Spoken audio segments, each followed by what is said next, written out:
교재 60페이지 보겠습니다. 욥은 친구들과의 변론이 아무 소용이 없는 허탄한 변론에 지나지 않음을 깨닫습니다. 여기까지 생각이 미치자 이제 욥은 오직 천상의 법정에 호소하며 하나님만을 바라보며 직접 그분을 통해서만 고난의 문제를 해결하기로 결심합니다. 욥은 침묵하시는 하나님에 대해 단식하지만 고난이 자신을 훈련시키시려는 하나님의 섭리라고 확신하며 자신의 결백을 다시금 주장합니다. 24장에서 욥은 죄악이 창궐하는 세상에 대해 부정적 시각을 표현합니다. 이는 자신의 현재 상황이 결코 악을 비호감으로 인해 생기지 않았다는 것을 나타내는 것입니다. 또한 욥은 악인의 번영이 나타나는 것이 현실이나 그 이면에서 하나님이 그들을 감찰하고 계신다고 말합니다. 욥의 계속되는 막막한 마음 그리고 하소연이 오늘 본문에 등장하고 있습니다. 욥이 참 많이 힘들어해서 친구들과 논쟁을 하는 게 아니라 하나님께 대해서 자신의 이 답답한 마음을 독백처럼 이렇게 하소연하는 그런 장면이 나오죠. 23장 8절 9절 한번 보십시오. 8절 9절 함께 읽어봅니다. 시작.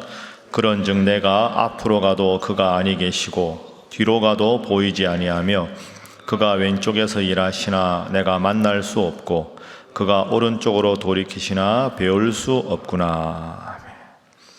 얼마나 욥이 힘들었으면 이렇게까지 앞으로 가도 안 계시고 뒤로 가도 안 보이고 왼쪽에서 일하시지만 못 만나고 오른쪽으로 돌이키지만 뵐 수가 없다. 오늘 본문의 첫 번째 교훈이 바로 이것입니다. 하나님이 보이지 않을 때가 있다 하는 겁니다. 하나님이 보이지 않을 때가 있다. 내 인생에서. 이게 무슨 교훈이냐 하실 수 있는데 하나님이 안 계시다는 말이 아니라 내 눈에 하나님이 안 보일 때가 있다 하는 겁니다. 아기가 엄마 품에 잠들어서 자다가 엄마가 이제 아기가 새근새근 잠자는 걸 보고 할 일이 있어서 부엌에 가서 일을 할 때가 있습니다. 그럼 아기가 자다가 눈을 뜨면 옆에 엄마가 없잖아요. 그러면 자기 눈에 엄마가 안 보이면 막 울지 않습니까? 그럼 엄마가 옵니다. 그런데 눈을 떴을 때 엄마가 한 집에 있지만 아기 눈에는 엄마가 안 보일 때가 있습니다.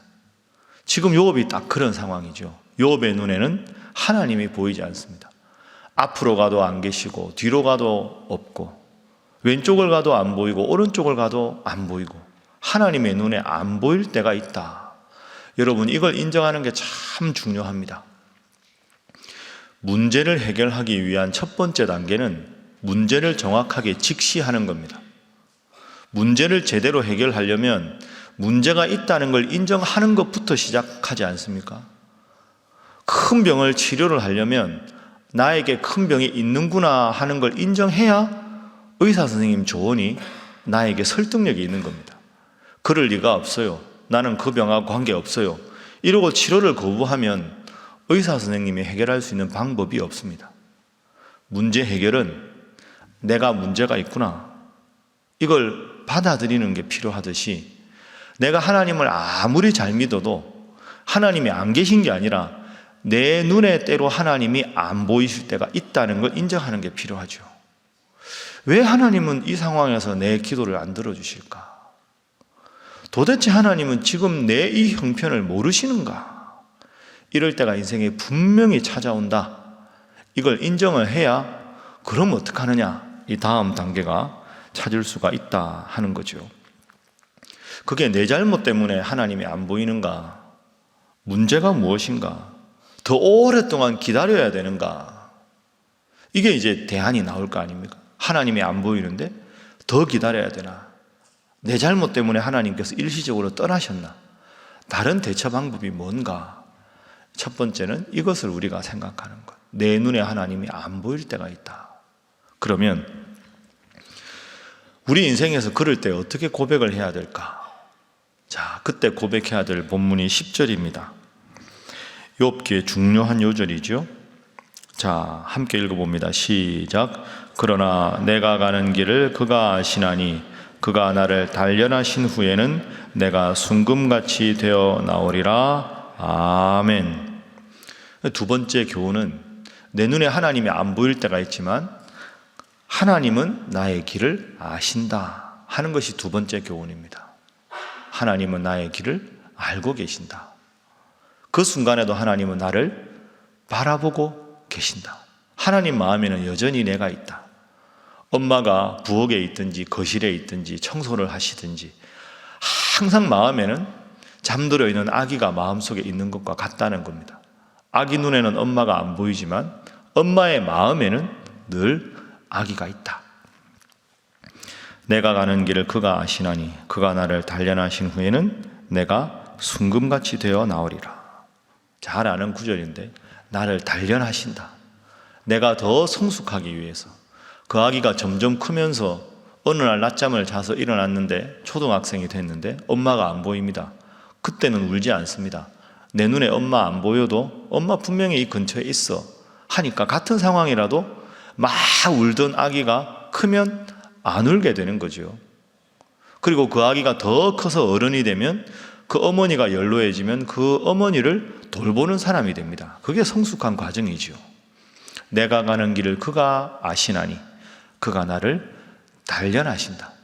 그래서 이제는 내 마음대로 하나님이 보였다 하지 않아도 내 뜻대로 내 시간 계획대로 하나님이 움직여주지 않아도 하나님이 나를 떠나신 게 아니다 하고 스스로 믿는 단계까지 나가는 거죠. 그게 그가 나를 단련하신다. 한번 따라하겠습니다. 그가 나를 단련하신다. 여러분 인생에 힘들어서 하나님이 안 보일 때에도 이 순간은 하나님이 나를 단련하신다. 이렇게 고백하실 수 있기를 주님 이름으로 축복합니다. 우리 목사님 중에서 이제 해군 출신이 있습니다. 우리는 다 육군 출신인데요. 해군 출신 목사님이 이제 와서 제가 물었습니다. 임경환 목사님 해군 출신이거든요. 해군들은 배를 타지 않습니까? 제 고향이 진해라 배 타는 해군들 많이 보는데 여러분 배멀미가 심하거든요. 배멀미는 멈추기가 어렵습니다. 차 타고 가다 멀미하면 서면 되지만 배멀미는 나가면 방법이 없잖아요. 나 때문에 세울 수도 없고. 그러면 해군 병사들은 수병이라고 하는데 수병들 중에 멀미하는 병사가 없겠습니까? 그러면 파도가 막 심한 날 그 전투함 같은 거 타고 몇 시간 나가면 멀미하면 얼마나 힘들까요? 제가 물었습니다. 멀미하는 병사 없냐고. 많다는 거죠. 어떻게 견디냐고. 그 방법이 없답니다. 그냥 배 막 파도 치면 멀미를 하고 속에 있는 거 다 개워내고 그냥 완전히 뻗어지는 거 아무것도 못하고. 근데 그런 일이 몇 번 반복되면 아무리 파도가 쳐도 이제는 멀미를 안 하는 겁니다. 멀미에 내성이 생기는 거죠. 그런데 여러분 처음에 그렇게 멀미했다고 타령을 한다. 그러면 안 되잖아요. 그건 시간이 가면서 내성을 가지고 견뎌내야 합니다. 그러면 더 심한 멀미가 와도 그 다음에 군대 전역을 한 다음에 다른 배를 타도 다른 사람들 다 멀미해도 나는 멀미를 안 하게 되는 거죠. 왜? 더 큰 파도를 이미 경험을 했으니까. 재밌는 건요. 그렇게 2-4달 해군사관학교 생도가 되면 그 4학년 때로 제가 알고 있는데 순양함을 타고 전 세계를 돕니다.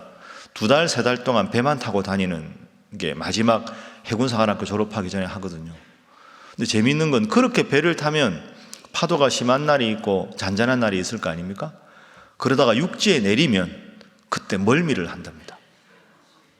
그러니까 항상 흔들리는 상황에서 몇 달을 지내면 그게 너무 익숙했다가 이제는 평평한 평지에 내리면 그걸 평지 멀미라고 한다는 거죠. 막 몸이 흔들리는데 이게 왜 그렇지 하면 그 간부들이 야 이게 평지 멀미라는 거야. 그게 이상해진 거죠. 몸이. 그만큼 힘들고 어려운 파도에 내성이 생기는 겁니다. 욥기의 교훈이 바로 이런 겁니다. 앞에서도 뒤에서도 왼쪽에서도 오른쪽에도 하나님이 안 보인다. 그런데 욥이 진짜 위대한 건 하나님이 지금 나를 단련하고 계신다. 이 고백을 할 수 있다는 게, 그래서 욥은 앞으로 더 큰 고통이 생겨도 이제는 이런 원망을 하지 않습니다. 내 눈에 안 보여서 조급해했지만 결국 하나님은 그때도 나와 함께 하시더라. 이게 그가 나를 단련하신다. 이게 욥기 42장 5절의 결론으로 나오죠. 내가 전에는 주께 대하여 귀로 듣기만 하였습니다. 그런데 이제는 눈으로 주님을 뵙습니다. 귀로 듣는 건 다른 사람 들은 걸 간접적으로 다시 내가 들을 수도 있지만 눈으로 보는 건 내가 직접 보는 것 아닙니까? 전에는 귀로 들었지만 이제는 직접 주님을 뵙습니다. 고통과 어려움 가운데도 주님이 나와 함께 하신다는 걸 깨달았기 때문에 이제는 내 인생의 그 어떤 순간에 와도 주님만 바라볼 수 있게 되었습니다. 그것을 선취적으로 먼저 고백하는 것이 오늘 그가 나를 단련하신다 하는 겁니다.